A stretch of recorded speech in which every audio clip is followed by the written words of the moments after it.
What's up mga Zor for today's video store of Matabungkay 2023 individual time trial. Unang bitaw, Coach Joey, ito ang kanyang specialty. Talagang napakabigat ang individual time trial dahil oras ang kalaban mo. Kailangan hindi ka talaga babagal, kailangan maintain dapat.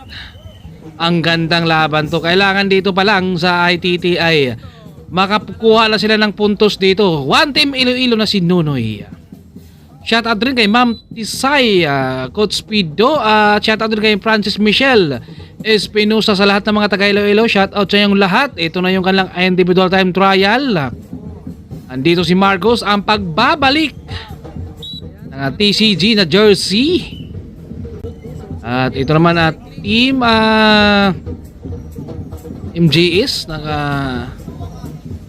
Maganda yung ating laban ngayon dahil malayo rin ang kanilang ruta, 33 kilometers.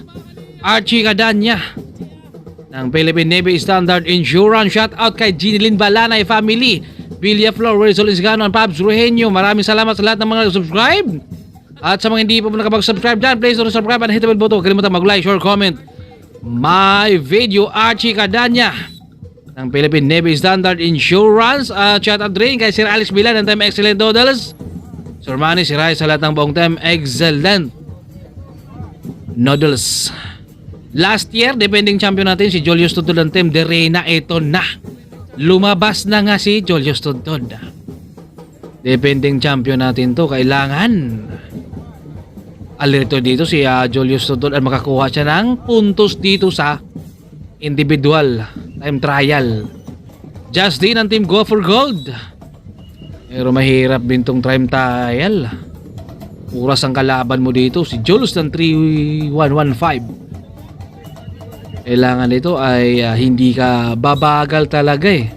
Kailangan umpisa pa lang meron ka ng tansyado na dito eh. Number 105. At malayo yung kanilang ruta. I think nung last year parang hindi ko matandaan kung ilang kilometers yung kanilang ITT nung nakaraan. Ito ay 33 kilometers. One team Iloilo. Ayan, bumaba na ta. Number 107. Ito naman TCG, katim ni Marcos. Talagang dapat dito sa ITT makakuha ka ng malaking puntos na. At running time dito. Kapag ito binitawan to, kailangan nandiyan ka nakasunod nun dahil count yung oras mo kapag wala ka. Ito si Koreano, medyo na late siya kaya binitawan na siya dito dahil running time si Dodong. Medyo na late din si Dodong. Maraming na late dito. Dito si Pacquiao ng Philippine Navy Standard Insurance. At lamang dito yung mga naka-ITT bike na dahil yung gaan at saka matulin talaga. Lalong lalo na mas lalong lalamang ka pa dito kapag insayado ka talaga. Jeffrey Garay ng Team De Reina. At specialty ito ni Coach Joey ng Philippine Navy Standard Insurance. Go for Gold. Magkakatalo na lang talaga to sila kung sino ang pinakamababang oras. 3115 again. One team Iloilo. Uy, marami dito mga one team Iloilo ha. Grabe ha. Mga dinayo talaga. At first time down nila to. Koreano again. Number 113. Yung kanyang kasama kanina medyo na late at running time to. Kapag wala ka dyan, tuloy-tuloy yung oras mo dun. Number 120. Marami to. Andito naman si Lance. Ops. Bumabanat na. Galit na galit. Team De Reina. Ito naman. Go for Gold. Umaga sikas lang yung paghihita nila dito eh. Dahil running time to. 3115 again. At shout out sa lahat ng mga lumaro dito. Ride Jeep sa ating lahat. Andito na si Sir Austin Bilan. Maraming salamat rin kay Sir Alex Bilan. Shout out sa lahat ng mga nanonood natin. Ayan na Sir Austin. Team De Reina. At andito na si Andreo. Lamang talaga yung mga naka-TT bike na dahil napakatuloy. One Team Iloilo. Andito na si Joper. Solong-solo niya dito. At hindi kayo pwede magpapalitan dito dahil individual to. Kailangan solo mo talaga. At naka-superhero na si Joper. Matulin. Dito si Joper Umabot siya ng 46. Andito na si Austin. Naka-TT bike. Naka-Colnago. Ramdam ni Sir Austin dito na kailangan talaga niyang magre-reserve din dito sa ahon. Kailangan din niya muna uubusin dito pero mabigat to dahil 33 kilometers. 40 kph yung takbo dito ni Sir Austin. Lamang dito yung mga madalas mag-endurance at saka kagaya nila Pascual na mahirap kalaban dahil ahon. Andito si Austin. Pirsahan na to. Talagang mabigat. Kailangan makakuha ka ng malaking puntos dito sa ITT para pagdating sa stage 2, stage 3 at saka stage 4 ay meron ka ng puntos na pundon mo na. 38. Ramdam dito ni Sir Austin na medyo drogi din dahil yung mga kalaban mo din matulin din. 42. Ang bigat ng dalahan dito. Kailangan maintain na lagi yung sipa mo. Dahil kapag bababa ka na, doon naman aakyat yung oras mo. Kailangan talagang naka-maintain yung speed mo. Pero mahirap din i-maintain yan. Dahil makunat din yung kanilang laban dito sa 33 kilometers. At shoutout din kay Pascual. Shoutout sa lahat ng mga lumaro dito sa my tour of Matabutangkay. Defending champion natin dito si Julius Tudod sa open category. At dito pa sila Romeo Camingao, Reste Aragon, One Team Iloilo, batang bata, sanay na sanay, naka-aero. Matulin dito, One Team Iloilo. At kakana na rin tayo dyan. Talagang napakabigat talaga kapag ITT na yung pinag-uusapan. Wala kang kapalitan. O di sarili mo talaga ang papadyak dito. Lamang dito yung madalas mag-endurance at saka yung mahabang pangtiis. Kagaya na Pascual, Mac Galido at saka si Ronald Uranza. Yan yung malalakas din at saka si Rostom Lim. Lamang yung mga mahabang pangtiis natin. Sir Austin, ramdam niya dito. Yung ahon talaga kanina na mabigat din talaga kapag pwersahin mo. Andito na si Asor, gumagamit ng ITT bike kaya napakatulin. John Michael Pulido, nasa harap ni Asor. Mga nagkakatuhugan na rin dito. Ang gaan ng bike ni Asor to. Naka-TT bike kaya lamang talaga dito.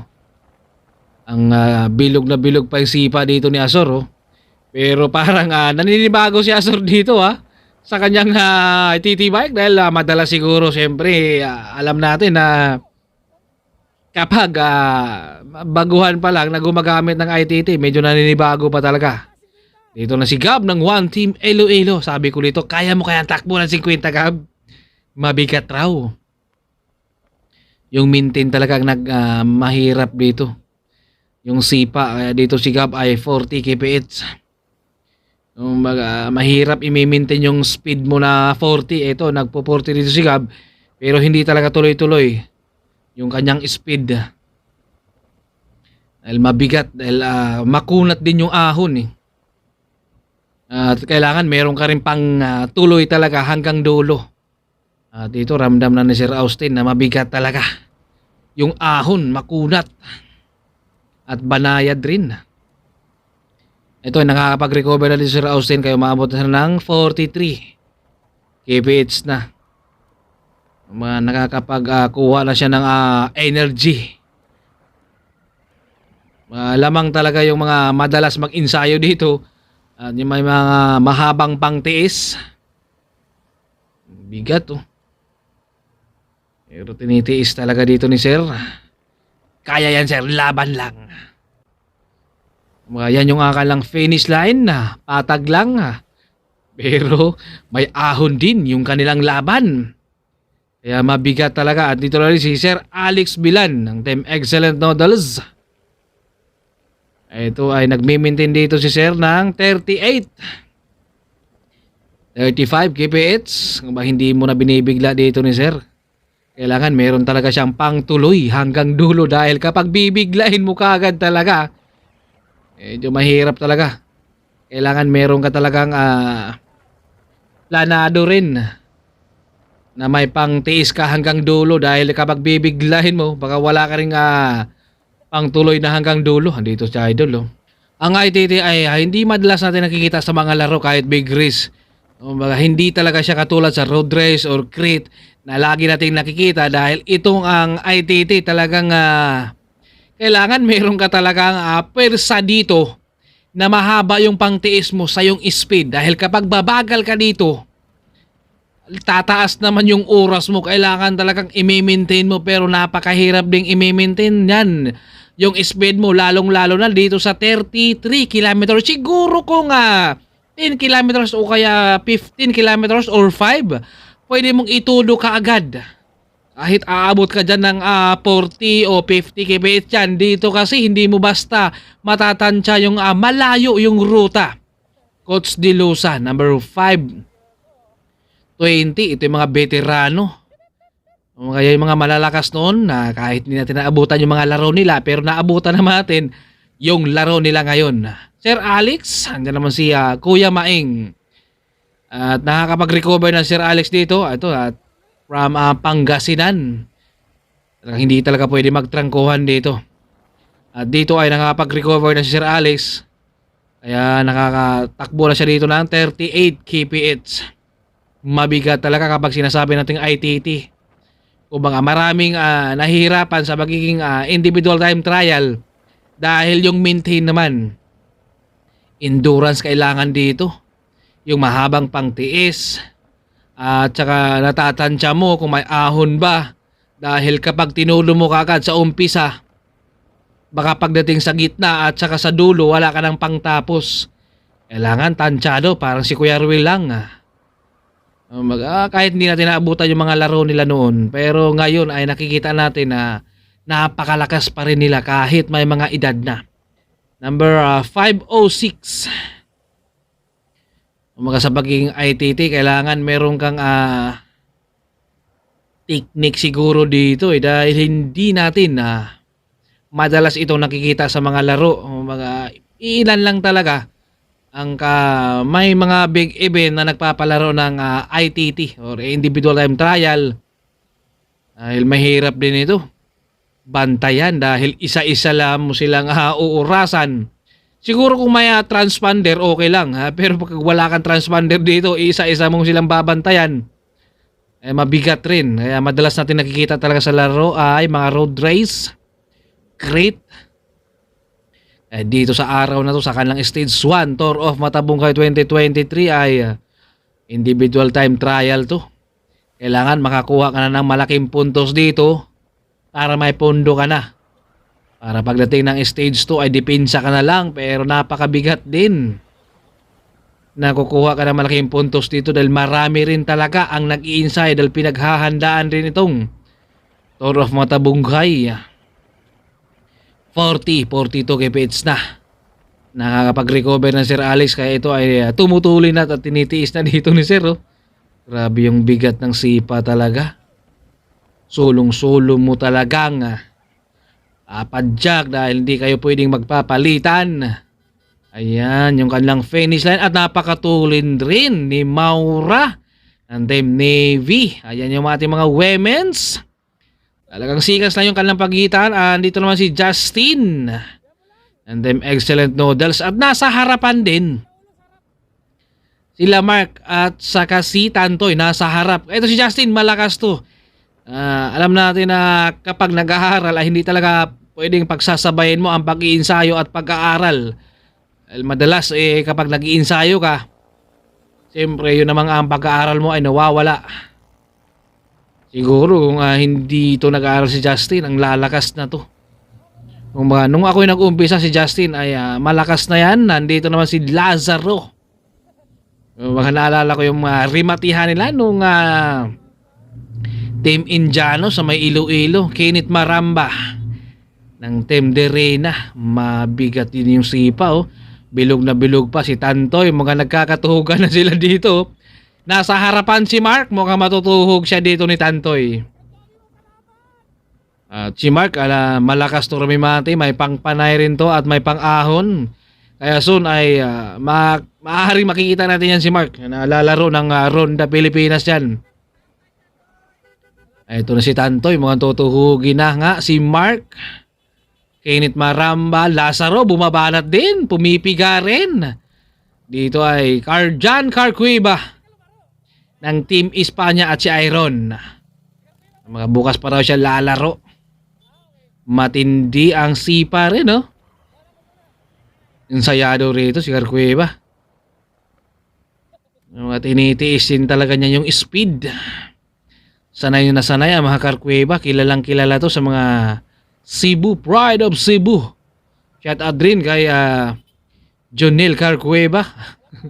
Ito naman si John Carcuiba. Andito na ang idol natin. Si Idol Cholo to. Shout out rin kay Boss AJ Soto ng Pampanga. Ito na napakagandang bike. Lamang na lamang siya dito. Matulin yung kargahan dito ni Idol. 46 to 47 kps dahil nakakalamang siya dito sa kanyang bike. Kitang-kita natin na napakaganda yung kanyang TT bike na gamit. Kaya lamang siya dito at napakatulin. 46 ang bigat ng sipa. Helmet pa lang, panalo na. Nakaservelo ng bike, ang ganda. Parang namamangha tayo dito kay Idol at napakatulin at nasa harapan. Si Jandel, mukhang nagkakatuhugan sila dito ni Green Planet Ito malakas to. Jandel pero tinuhog dito ni Idol Cholo mukhang lamang dito si Idol dahil yung kanyang gamit na TT bike ay napakagaan. Kaya ito ay nagkakatuhugan na sila dito. Pero humahabol, bumabawi rin si Jandel sa likuran. Ang ganda. At napakagaan yan ay ito bumawi dito si Jandel Nagkakatuhugan na sila dito. At ito shoutout kay Idol Sir AJ Soto. Ito bilog na bilog yung sipa. Ang gaan kaya ito ay malakas sumipa rin dito si Idol dahil ang gaan ng kanyang bike. Kaya napupersa niya dito 47 kph. Ang tutulin Siguro kung lumaro to ng hanggang stage 4. Pasok to sa top 10. Sure ball ako dahil ang lalakas dito sa stage 1 sa ITT Tinitiis niya dito 48 kps na Ang tutuloy na yan. Siguro kung tatapusin nito ni Idol na hanggang stage 4 ay papasok to sa top 10. Dahil ang tutuloy niya dito makakuha na siya ng puntos dito sa ITT. Kita mo yung giling dito ni Idol Cholo. Talagang napakabigat yan kaya tinitiis niya dito dahil nakakalamang na siya. Sa bike pa lang ay panalo na. Lalong-lalo na sa sipa dahil napakatulin rin. Kumbaga insayado dahil triathlon yung laro nito kaya ay madalas to ay cardio ang kailangan dito. Ang tutulin. Inakargahan pa niya dito dahil malapit na sa finish line. Inataga 50 na siya dito ang tutulin Ang bigat ng sipa niya dito pero tinitiis niya dito dahil finish line na yung nasa harapan kaya tinitiis na dito lang 48. Ang tulin dito Sumisigaw pa dito ako nakakargahan dahil finish line na umahabot siya ng 50. Ang bigat ng sipa bilog na bilog. Talagang tinitiis lamang talaga yung mga nakatiti bike na. Mga nakapurmado na. Pero sa bike pa lang ay panalo na Siguro kung hanggang stage 4 to. Malamang pasok to sa top 10 sure ball tayo dyan dahil malaking puntos na yan sa ITT dahil napakatuloy. Andito naman si Phil Angelo or aka Angel. Mabigat. Ito yung giling dito ni Angelo or Angel. Pirsahan rin siya dito. Tansyado talaga dahil nag-iisip ka rin na kahit may lusong pero ang kasunod naman ay ahon rin. Kailangan mo talagang tatantsahin mo rin yung sarili mo. Ito naka-ignal. Andyan naman si Minjis. Ang baby loves to ni Jam Aranya. Baka ito ay magkakatuhugan nito sila dito.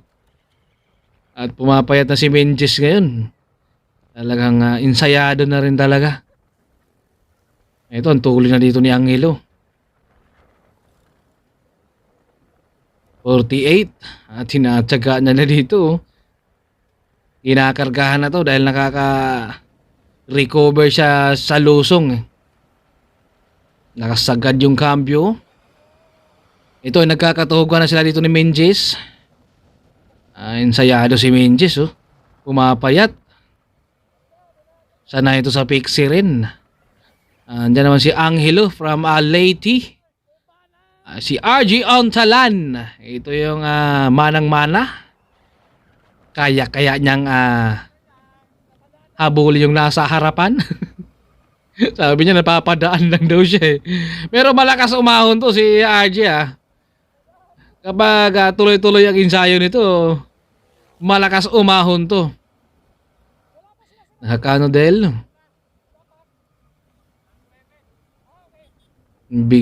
Matulin. Marami dito talaga ang nahihirapan sa pag-ITT. Dahil yung maintain, andito si Idol, ang tutuloy, no? Nakakulnago. Andito na si Ricky Calya. Vernon Amaranto, magkakatuhugan nitong dalawa dito, magkakategori. Si Calya ay nasa likuran, si Vernon nandito sa harap naman. Ito si Vernon mo, Ricky Calya, nakatiti bike. Matulin. Vernon, dapang-dapa na si Vernon dito. Lumalabas na yung pakpak ni Vernon kahit nakatiti bike yan. Antulin. 46, 48 kph. Dinadapaan na ni Vernon dito Dahil si Ricky Calya ay naghahabol din. Kung magkakailangan din dito ay persahin mo rin talaga yung sarili mo para ma-maintain. Shout out rin kay Coach Punga. Grabe nga pigaan na ni Vernon. Talagang dinadapaan niya. Dito na si Cap Santi Banatsayan. Tutuloy, no? Talagang wagwagan na dito si Cap Santi dahil ramdam niya yung medyo bumagal siya kanina Siguro ito yung mga kabataan pa ni Cap Santi ay maning-manilang nila yung ruta. Pero siyempre nagkakaedad na. Ay doon naman sila ay bababa sa kanilang mga ensayo. Pero matulin pa rin. 43, 44. Bigat ng sipa. Wala pa rin kupas. Ito na, dumadapa na dito si Cap Santi Banatsia. Nagmimintin na siya ng 45 kph. Wala pa rin kupas. Edad lang talaga ang tumatanda. Alright, kita-kita ulit tayo sa ating Stage 2